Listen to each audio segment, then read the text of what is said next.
You're listening to the 10-Minute Think Through, a to-the-point conversation about the Bible, theology, and current events. This episode might qualify as one that falls somewhere between current events and maybe theology. So I came across this phrase just in a internet research rabbit hole one day, and the word was called commentariat. And it referred to someone who was very hyper-aggressive about commenting on issues that presented themselves online. And so the more I learned about this idea and this practice, it really got me thinking about what it means for us to state our opinions and what that has to mean for their long-term effect on who we are, our identity, and then how we interact with one another.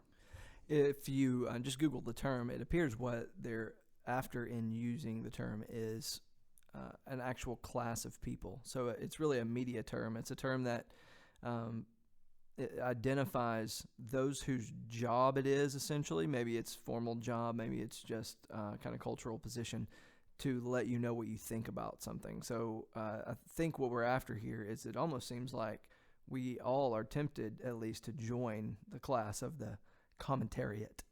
Yeah, I agree. You're expected to be an expert on pretty much everything. Right. At least you portray that you could be an expert on pretty much everything. Yeah. Well, I think that's the question is that, at least it's the question that I'm asking is, do we have to have an opinion on everything? Do we have to have an opinion on the Bible, theology, and current events? Well, not just that. I mean, everything that comes across your timeline. So, so an example is this, is that let's say that you post your opinion about, something that's happened politically. And it's a very impassioned post that it's affected who you are, your thoughts about something. Maybe it's even connected to your profession. And you make this post and there's lots of interaction, some of it positive, some of it maybe negative. Some people even bring it up outside of social media, like it comes up at dinner, it comes up in the hallway. And now all of a sudden, I think every single time this issue is brought up, it's almost like you feel the expectation to share your opinion, but it's only the opinion that you shared at first, that there's no chance to learn anything more, there's no chance to change your mind. You've staked your position, and now you're defending it. Yes, you have become a self-appointed, expert that, so you have one of the morning talk shows or something. And so, they'll bring on different experts, whether it's a financial expert or a legal expert, It's like, okay, so on this issue, you feel like the person who has to chime in and buzz in and say, well, so I posted this and you probably saw it. So let me share with you what I said. And so your opinion then becomes researched fact. I think that's a dangerous place for us to be. Oh yeah, it is a dangerous place. Yesterday, as we in my house, we watched the Today Show from 7 to 7:15 until breakfast starts. And that kind of is my dose of news. The kids love it, man. They think it's great. Not really. Oh, that Matt Lauer.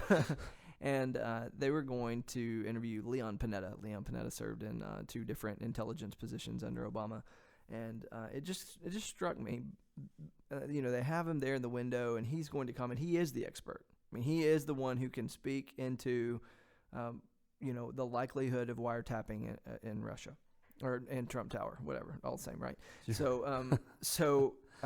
And it just struck me that they said, but first, and then they went to one of their reporters who offered an opinion on what Secretary Panetta was about to say before he even said it. Yes. So we basically got a hot take from Peter Alexander before we heard from the man who actually knows anything. That is so on the nose. That's amazing.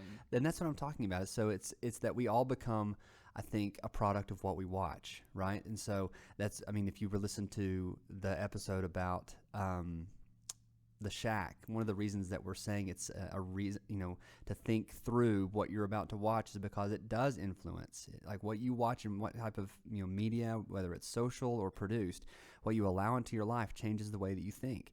And so, especially if you have the ability to do that for someone else, that's something you need to take into consideration before just firing something off online. It is, and I think we usually fire things off, or it could be online, could be even in person, in a very short form. You know, we might write in 140 characters, or we might speak in 140 characters. And what's missing, something I just want to discipline myself to more in these days, is we don't think in long form anymore. You know, so we reduced everything to a post.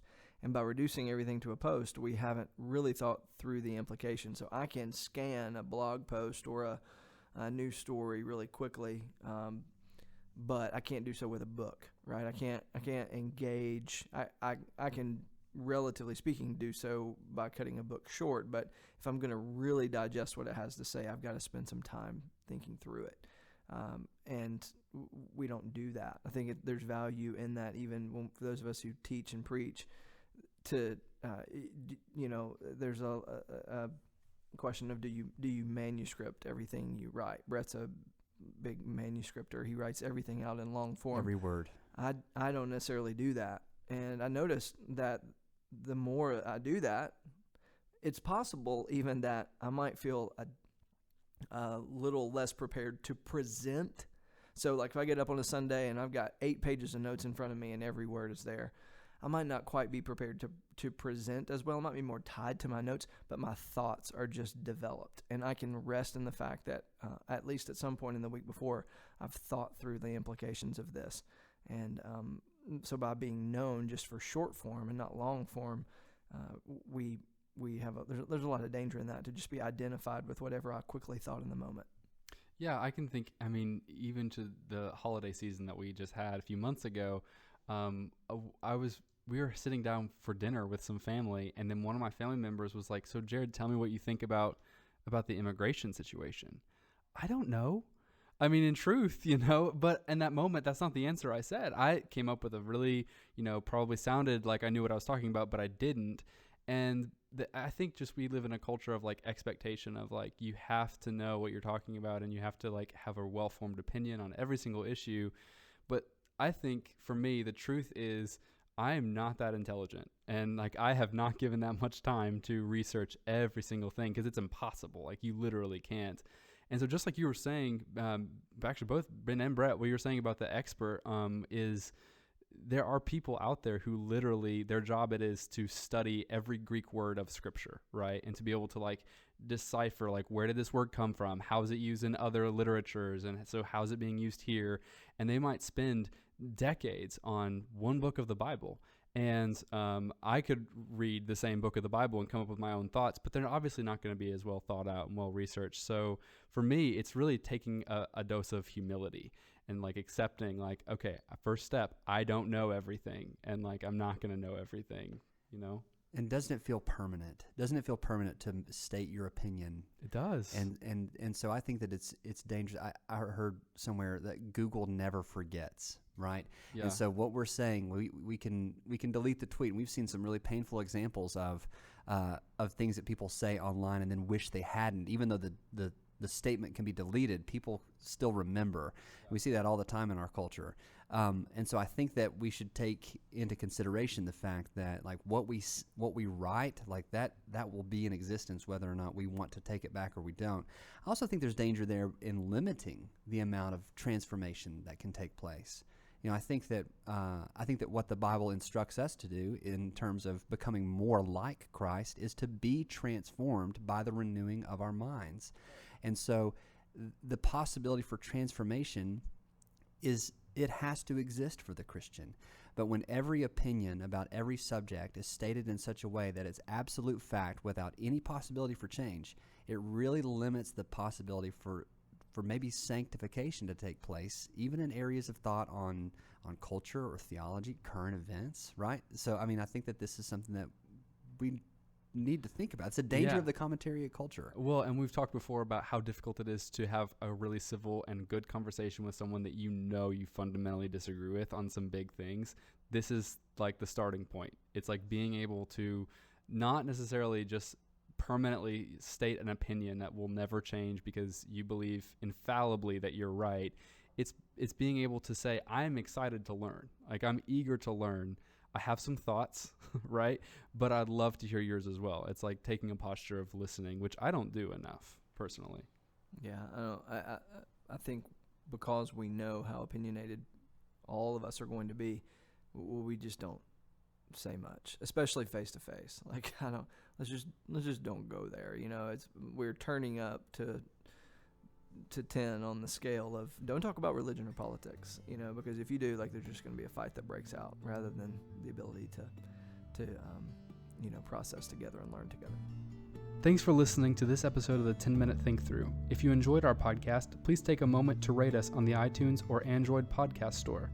You can find all of our episodes and submit a topic request on our website, 10minutethinkthrough.com.